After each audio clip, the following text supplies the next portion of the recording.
Well, shalom, shalom. I just want to welcome everybody to the conference call. This is Barbie, and I'm serving as your host today. And also, Catherine is here, and she is your co-host. And I want to invite everyone to also go to our website for more information about new moon and transition days. That is lunarsabbathday.com. Well, this is a question everybody has. That is our topic today. What do you do on New Moon Day and Transition Day? Day 1 and Day 30. Maybe you've heard it called Translation Day. So new moons are non-commerce days. New moons are originally days of worship, and new moons were days of Thanksgiving. The modern calendar has months ranging in length from 28 days to 31 days. The months are not tied to anything in nature, and consequently the week cycles continuously and without interruption from one month to the next, from one year to the next. But the Creator's calendar, on the other hand, based each month on the movement of the moon. Each month begins with the new moon. The week, being a division of the month, restarts its cycle every new moon.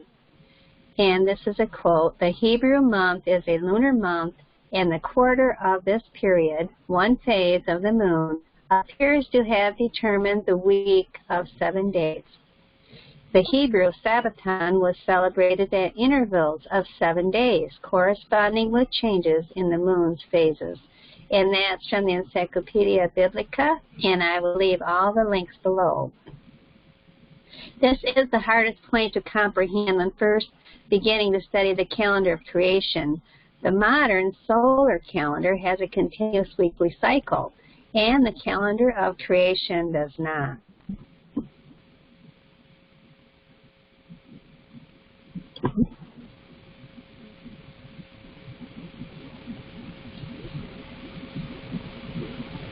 Now go ahead, Catherine.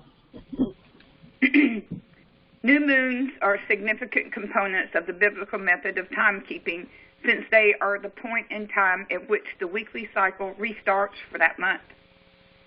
The phrase new moon in Scripture comes from the Hebrew word Kodesh.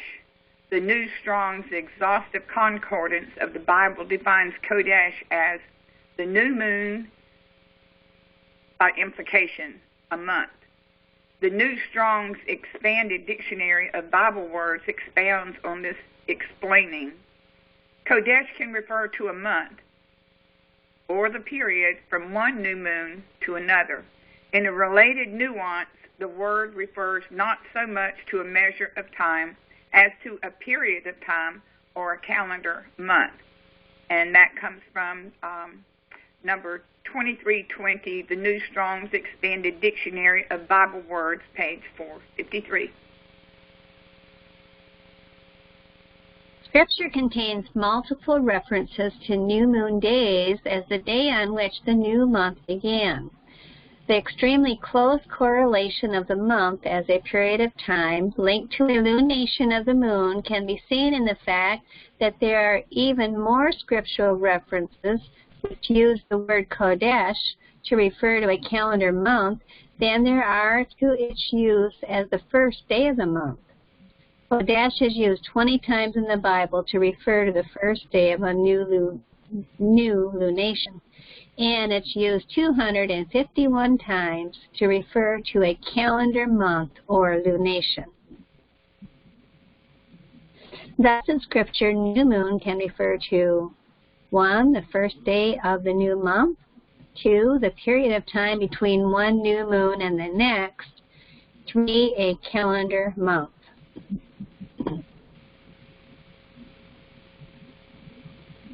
New moons have no corresponding day in the Gregorian calendar, with its months divorced from anything in nature. Thus, many people are confused over what to do on new moon or how to observe it. Scripture reveals several things about the observance. In the time of the earliest prophets, the new moon stood in the same line with another lunar observance. the Sabbath. Scribner's Dictionary of the Bible, 1898 edition, page 521 of New Moon. Number 1, new moons were non-commerce days. Number 2, new moons were days of worship. Number 3, new moons were days of thanksgiving. Now, the next category is new moons are non-commerce days. When in apostasy, the Jews resented having to close their stores for Sabbath and new moons, and the Bible records the lament of these greedy merchants, and that's in Amos 8, 5-7. When will all the new moon be gone, that we may sell corn, and the Sabbath that we may set forth wheat, making the ephah small and the shekel great, and falsifying the balances by deceit, that we may buy the poor for silver and the needy for a pair of shoes, yea, and sell the refuse of the wheat. Yahuwah hath sworn by the excellency of Jacob, surely I will never forget any of their works. So they were saying, when will the new moon be gone and the Sabbath be gone so that we can buy and sell?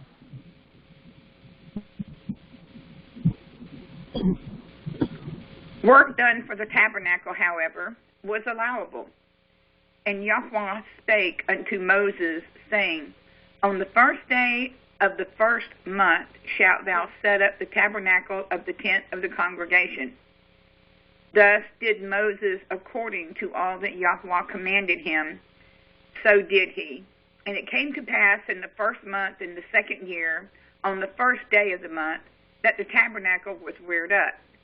And that was from Exodus 40, verse 40, verse 1 through 2, and Exodus 16 and 17. Verses 16, 17. It is possible, but unknown, that other forms of work were acceptable to perform on new moon.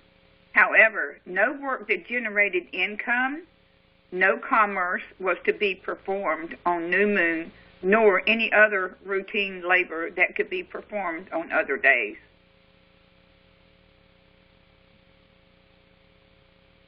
New moons were originally days of worship. This is a quote from the Scribner's Dictionary of the Bible. In the time of the earliest prophets, the new moon stood in the same line with another lunar observance, the Sabbath. Where Scripture is silent, history can shed additional light. An early edition of the Universal Jewish Encyclopedia states that new moons were originally days for worship. Sabbath and new moon, Rosh Chodesh, both periodically recurring in the course of the year. And here's the quote from the Universal Jewish Encyclopedia, page 410. The new moon is still, and the Sabbath originally was, dependent upon the lunar cycle. Both date back to the nomadic period of Israel. Originally, the new moon was celebrated in the same way as the Sabbath. Gradually, it became less important, while the Sabbath became more and more a day of religion and humanity, a religious meditation and instruction, of peace and delight of the soul. And New Moon Day is a third category of day, and it's not a Sabbath or a working day. It's a third category of day in which worship is commanded, and even the sacrifices were different as part of a distinction from the other feasts. And you can find all that in Numbers 28. So over here is a chart showing the offerings. For the daily offerings, there were 2 lambs, one in the morning, one in the evening. On Sabbath, there were 2 morning, I guess, and 2 evening, making 4. And then on new moon, the offerings were much more. There were 2 bulls, 1 ram, and 7 lambs. Worship the Creator. That was, new moon was a wonderful worship day and also a sacrifice day in the Old Testament. And this is just a Psalm 63, 3 through 4. How much we can love and worship our Creator. David says, because your love is better than life, my lips will glorify you. I will praise you as long as I live, and in your name I will lift up my hands. So we lift up our hands in worship. New moon days were days of thanksgiving. New moons were a time for families to get together, share a meal, and rejoice over the blessings of the past month, rededicating themselves to Yahweh for the new. Both the Bible and extra-biblical sources present new moons as a day for taking time to spend with family and friends over a meal. Some sources suggest it was a day when women in particular were freed from the many burdens of housework. Other passages of Scripture reveal that new moons, like Sabbath, were a time when people would go to make special inquiries of the prophets.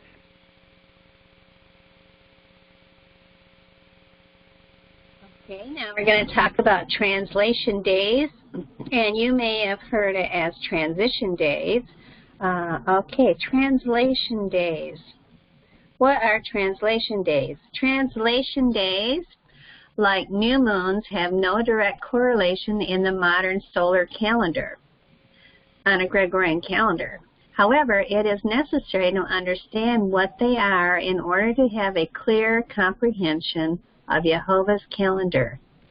Translation day is an astronomical term that is not found in Scripture.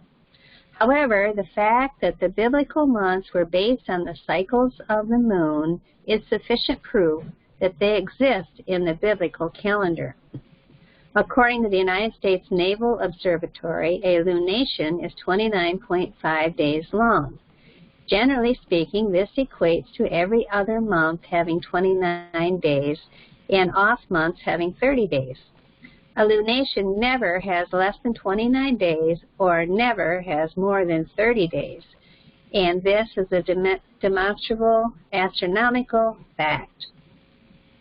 And I'm going to explain a little bit about the lunar solar calendar in case this is new to you. The moon phases are in the heavens, and you start out with the first day with no light on the moon, and that's the new moon. And then it builds up to the 8th day being the first quarter, and that announces the Sabbath. And then the 15th day is the full moon, which is the second Sabbath. And then the 22nd day is the last quarter. So you can see it up here numbered. New moon day is day 1, and then the Sabbath 8, 15, 22, 29. And there's that day 30 on the end. And that's what we're talking about is a translation day. Because we have new moon day, day 1, and after the Sabbath on the 29th, there's a 30-day. They're always, in the time of Israel, there was always a 30-day calendar. They did not have a 29.5-day month like we do now. So, okay, we'll continue on about translation days. Astronomers use the term translation day to designate the 30th day of a lunation. It falls at the end of a lunar cycle on the black moon when the moon cannot be seen.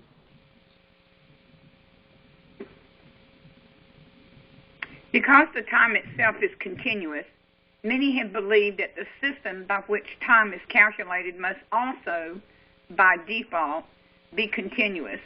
This is an error of assumption.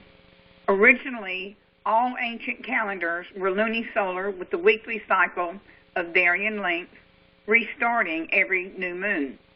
Chronologists date the first calendar with a continuous weekly cycle to Babylon around 600 BC. Prior to that time, no calendar utilized a weekly cycle that had no interruption.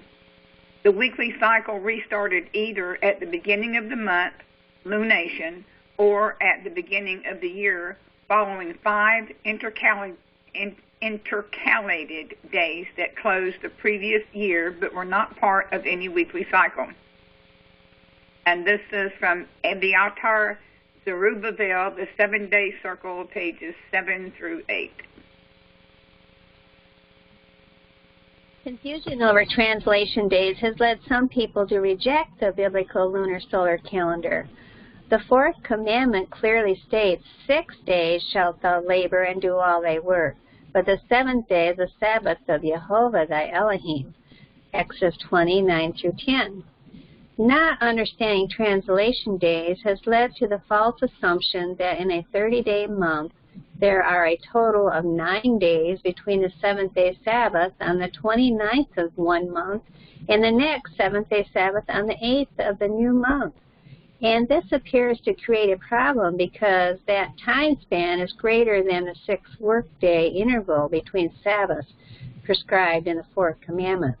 However, because new moons are a type of holy day, they are never more than 6 work days in between worship days.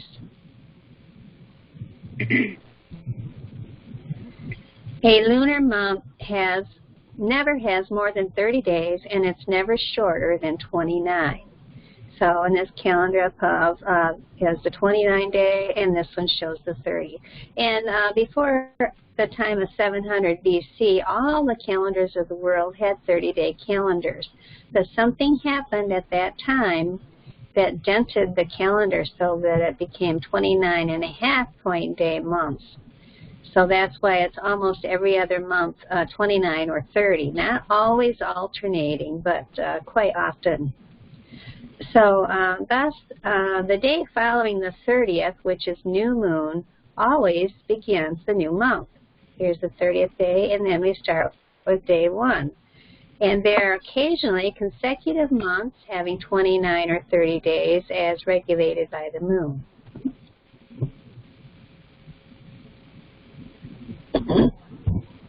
The assumption that there will be too many work days between Sabbaths comes from not understanding that the new moon itself is a worship day that starts a new cycle of 4 weeks, 6 work days, each followed by a 7th-day Sabbath.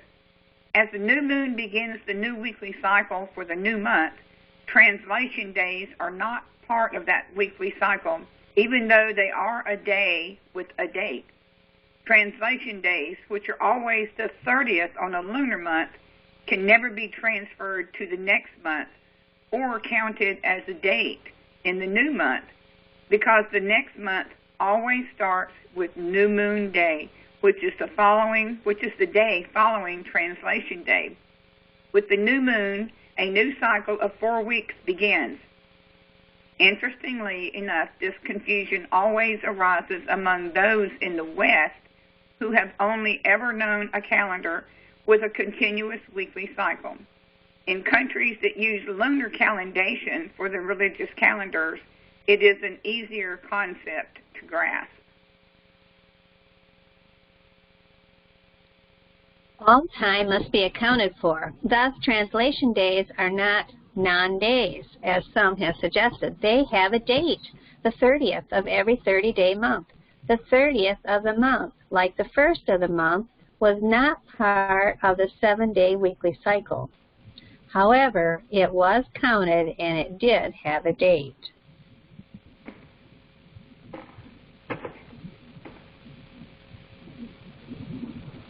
The assumption that there will be too many work days between Sabbaths comes from not understanding that the new moon itself is a worship day that starts a new cycle of 4 weeks, 6 work days, each followed by a 7th-day Sabbath. As the new moon begins the new weekly cycle for the new month, translation days are not part of that weekly cycle, even though they are a day with a date. Translation days, which are always the 30th on a lunar month, can never be transferred to the next month or counted as a date in the new month, because the next month always starts with New Moon Day, which is the day following Translation Day. With the new moon, a new cycle of 4 weeks begins. Interestingly enough, this confusion always arises among those in the West who have only known a calendar with a continuous weekly cycle In countries that use lunar calendation for their religious calendars, it's an easier concept to grasp. Yahweh has always clearly specified by name or date which days are to be kept holy. Thus, all days that are not specifically designated as holy days are work days. There are never more than 6 work days in between rest, as new moons are rest days. The calendar is a reminder of creation. All of creation was designed to reveal truths about the Creator and to draw the hearts and minds of man to his Creator in grateful acknowledgement. The calendar devised by Yahuwah is divinely designed for that very thing. The seventh-day weekly Sabbath is to be segregated, set apart from worship of the Creator, for worship of the Creator. And the word Sabbath comes from Sabbath, number 7673, and means to repose, desist from exertion. But it was not just the weekly Sabbaths that were to be set apart. Originally, the monthly new moons and, of course, the yearly feasts were all times to remember the goodness of our Creator.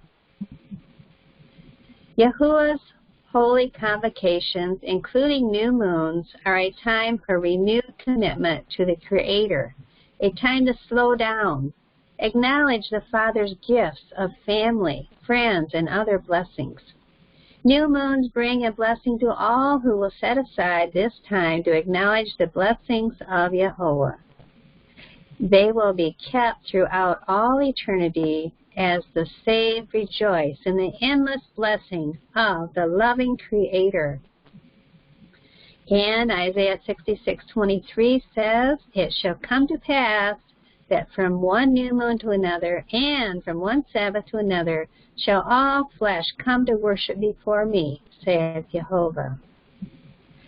So in Psalms 19:1, I love this verse, "The heavens proclaim the glory of Yah, and the skies display his craftsmanship." That whole chapter is an awesome chapter. So don't forget to go to our website to access more information about translation days, about new moon days, when is new moon day, the Creator's calendar in the heavens that shows all the phases of the moon, that tells about our Sabbaths and new moon days. So please go to our website for that, lunarsabbathday.com. Thank you for being here today. And I appreciate Catherine reading, and I hope you have a wonderful week and a wonderful new month, because this is New Moon Day for us today.